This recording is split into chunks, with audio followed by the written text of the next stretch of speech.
Hello दोस्तों, नमस्कार। Welcome back to Curious Study for the daily dose of football. तो सबसे पहले बात करते हैं इंडिया अंडर 15 के कोच एंड मैनेजर का जो ड्रामा चल रहा था वो फाइनली दी एंड हो चुका है।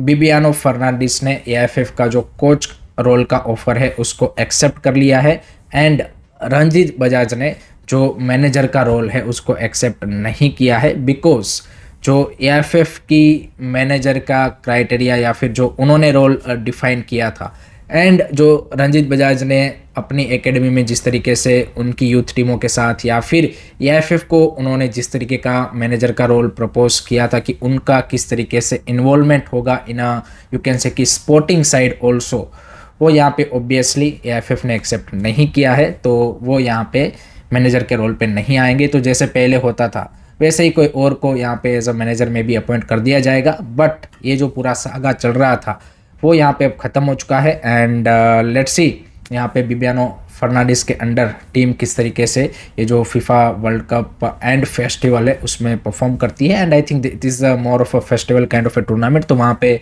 एक्सपोजर मिलना ज़रूरी है एंड लेट होप कि यहाँ पे अंडर 15 टीम ही भेजी जाए। I think that is very very important thing. And Ranjit Bajaj ने भी आफ्टर दिस डेवलपमेंट्स यहाँ पे अगेन एक वीडियो रिलीज करके उन्होंने एएफएफ के जो डिसीजन मेकर है उनके ऊपर क्वेश्चन रेस किए हैं एंड सही भी है, क्योंकि अगर उन्होंने एएफएफ को यहाँ पे क्लेरिफाई किया था कि भाई मेरा इस तरीके का रोल रहने वाला है तो फिर एएफएफ को भाई यहाँ पे उनको अपॉइंट नहीं करना चाहिए था अगर वो यहाँ पे उस तरीके का पावर नहीं देना चाहते थे। तो ये पूरा जो ड्रामा है वो फालतू में एएफएफ ने क्रिएट किया। सिंपल सी बात थी यहाँ पे कि अगर रंजीत बजाज जिस तरीके से उसकी एकेडमी मैनेज कर रहे थे वैसे ही उनको लाना था, तभी उनका अपॉइंटमेंट करना चाहिए था। अदरवाइज उनको बोल देना चाहिए था कि भाई हम ऐसा नहीं करेंगे और हमारे हिसाब से चलेंगे। तो ये सिंपल सी मैटर थी जिसको एएफएफ ने फालतू में यहाँ पे आई वुड से कि और ज़्यादा कॉम्प्लिकेटेड कर दिया। And AFF non for this kind of you can say कि अननेसेसरी कंट्रोवर्सीज। तो वही चीज़ है। बाकी आपके क्या ख्याल है, आपके क्या थॉट्स है, कमेंट सेक्शन में ज़रूर बताइएगा। सेकंड दोस्तों बात करते हैं ऑन द फील्ड फुटबॉल के बारे में, जो कि इंडियन फुटबॉल में काफ़ी रेयर देखने को मिलता है, क्योंकि ऑफ द फील्ड इतना ज़्यादा नॉइज़ कंट्रोवर्सीज चलता है कि भाई ऑन द फील्ड हमें काफ़ी कम एक्शन देखने को मिलता है। बट आज there are 2 crucial matches for Indian football.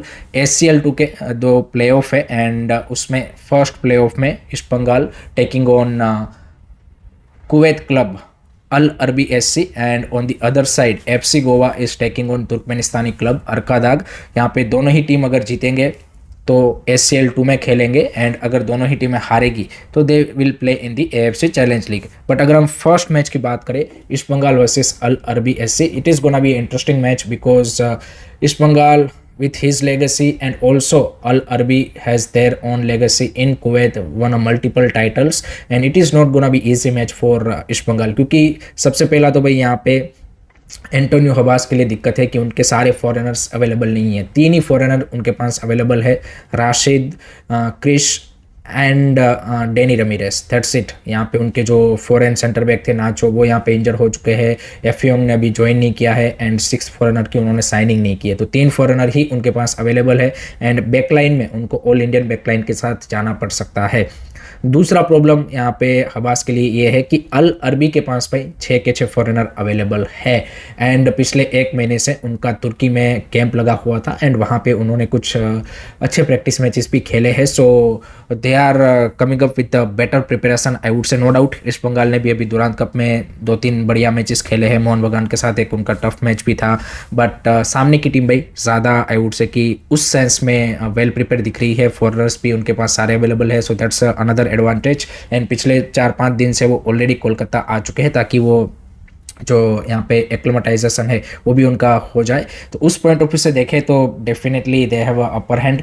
East Bengal के पास आई वुड से कि एडवांटेज ये है कि भाई वो होम पे खेल रहे हैं, क्राउड का सपोर्ट आपको मिलेगा, होम एडवांटेज होगा, तो वो सारी चीज़ें आपके फेवर में है।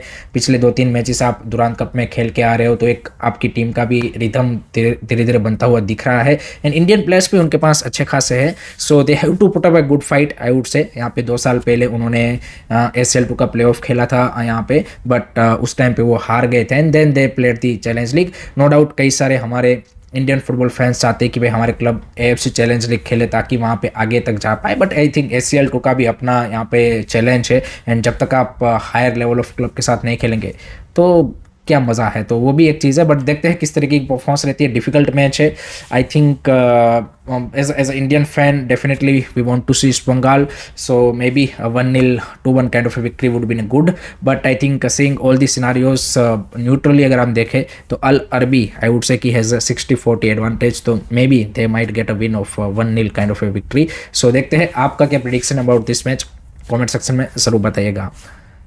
सेकंड जो मैच है वो है FC गोवा वर्सेस अरकादा का।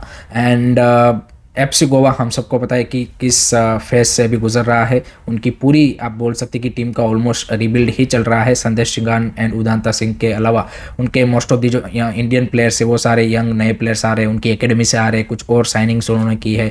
फॉरनर्स भी उनके जो चारों के चारों है वो नए फॉरनर्स है, but they are available, so that's good for them, that's a good advantage. Gouravangi Singh is gonna you can say कि मैनेज दिस मैच, तो उनके लिए भी as a Indian coach this big opportunity. Tough match होगा, away match है, and सामने Arkadag हम सबको पता है कि जब से भाई वो 2023 से क्लब बना है उन्होंने भाई यहाँ पे तबाही मचा रखी है। उन्होंने तुर्कमेनिस्तानी लीग में भाई एक भी मैच अभी तक नहीं हारा है, लीग एंड वहाँ की सुपर कप में। एंड लास्ट सीजन भी भाई वो ACL 2 के क्वार्टर यहाँ पे राउंड ऑफ 16 तक पहुंचे थे, एंड वहाँ पे इवेंचुअली वो जो रोनाल्डो का क्लब है अल नसर उनसे वो हार गए थे। उससे पहले यहाँ पे उन्होंने जो last two last season AFC challenge league में जब वो जीते थे तब उन्होंने भाई ईस्ट बंगाल को ही यहाँ पे आई थिंक क्वार्टर फाइनल में हराया था। So they have experience playing against Indian clubs and home पे खेल रहे हैं, so that's their biggest advantage.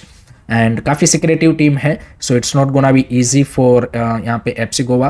Compare करेंगे अगर हम यहाँ पे ईस्ट बंगाल एंड इस मैच को, तो मेरे को लगता है कि गोवा का चांस ईस्ट बंगाल से कम है इस मैच को निकालने का, क्योंकि अरकादाग आई वुड से कि has a lot of advantages. So prediction के पॉइंट ऑफ व्यू से देखें तो I think Arkadag are favourites to win this match, but अगर FC Goa out of nowhere अगर कुछ अनएक्सपेक्टेड सा करता है then we might see again FC Goa in ACL 2, otherwise we will see them in AFC challenge league. So ये है scenario. दोनों ही मैचेस आपको इंडिया में फैन कोड के प्लेटफॉर्म के ऊपर देखने को मिल जाएंगे, तो वहाँ पे आप इस दोनों मैचेस को देख सकते हो। आज रात को दोनों मैचेस है, and we will do watch along also, तो उसमें भी आप ज्वाइन कर सकते हो, तो मज़ा आएगा। लेट होप कि हमारे जो क्लब्स है वो यहाँ पे एशियन लेवल पे अच्छी परफॉर्मेंस पुटअप करें। आपके क्या थॉट्स है, आपकी क्या एक्सपेक्टेशन है, कमेंट सेक्शन में जरूर बताइएगा। नेक्स्ट उसके बाद बात करते हैं दोस्तों दुरान कप के बारे में। तो कल खेले गए नॉर्थ ईस्ट यूनाइटेड FC के मैच में उन्होंने FC1 को 3-1 से हरा के अपनी जगह क्वार्टर फाइनल में सिक्योर कर ली है।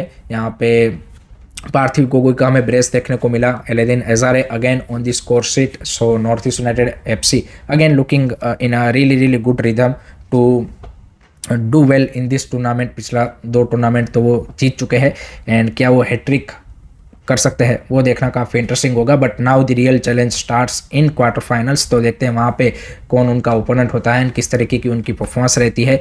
उसके अलावा एक और मैच था यहाँ पे दुरान कप में कल, एंड वहाँ पे भाई नोंगशे ने 7-0 से जो टाइगर श्रॉफ का क्लब है मुंबई FC उनको यहाँ पे बीट कर दिया है, तो वो भी एक रिजल्ट हमें देखने को मिला। बाकी भाई क्वार्टर फाइनल में आपका SC Delhi, North East United FC रेंगरुई एंड मोहन बगान, 4 ये जो क्लब है ये यहाँ पे कंफर्म हो चुके हैं। बाकी 4 देखते हैं कि कौन होता है to play in the quarter final, वो देखना इंटरेस्टिंग होगा। आपके क्या थॉट्स है कमेंट सेक्शन में ज़रूर बताइएगा। लास्ट में दोस्तों बात करते हैं प्रीमियर लीग के 2 बड़े क्लब्स के लेजेंड्स टीम इस साल के एंड तक इंडिया में आके मैच खेल सकते हैं। जी हाँ दोस्तों, एक ऑर्गेनाइजर्स का बातचीत चल रहा है, एंड इस साल सितंबर में 20 सितंबर को केरला में भी यहाँ पे इंडिया वर्सेस ब्राज़ील का लेजेंड का मैच है। इससे पहले हमने लास्ट ईयर यहाँ पे Barça legends versus real Madrid legend का मैच देखा था। यहाँ पे चेन्नई में इंडिया वर्सेस ब्राज़ील लेजेंड का भी हमने मैच देखा था। तो धीरे धीरे India is becoming a more and more consumer friendly football market for European clubs and south American national team. इसमें ही एक और आप जोड़ सकते हो, ये जो इंडिया वर्सेस ब्राज़ील का 3 अक्टूबर को कोलकाता में मैच है। ब्राज़ील क्यों आने के लिए रेडी हो गया? Because they are getting a big money and they have lot of you can say कि fans in India. And last year की जो मेसी की विजिट है उन्होंने उसके ऊपर स्टेप मार दिया है कि भाई इंडिया में लोग फुटबॉल के पीछे पैसे खर्च करने के लिए रेडी है। एंड इसीलिए भाई यहाँ पे जो आपको आगे आने वाले साल है उसमें इस तरीके के जो यूरोपियन क्लब्स है वो और ज़्यादा इस तरीके के मैचेस का ऑर्गेनाइजेशन करते हुए दिखेंगे, because they have a really good opportunity in terms of the finance wise कि यहाँ पे अच्छा खासा उनको पैसा मिल सकता है। इससे पहले हम देखते थे भाई यहाँ पे एशिया में वो जापान या फिर जो आसियान कंट्रीज़ है वहाँ पे ज़्यादा टूर करते थे, बट इंडिया में भी अब आपको इस तरीके के जो टूर या फिर मैचेस है वो यहाँ पे देखने को मिलेंगे। आपके क्या थॉट्स है, आपकी क्या ओपिनियन है, कमेंट सेक्शन में जरूर बताइएगा। So that's it from my side guys regarding today's football news. I hope कि आपको वीडियो पसंद आया होगा। Keep supporting this channel, don't forget to like, share and subscribe Curious Study. जय हिंद, जय भारत।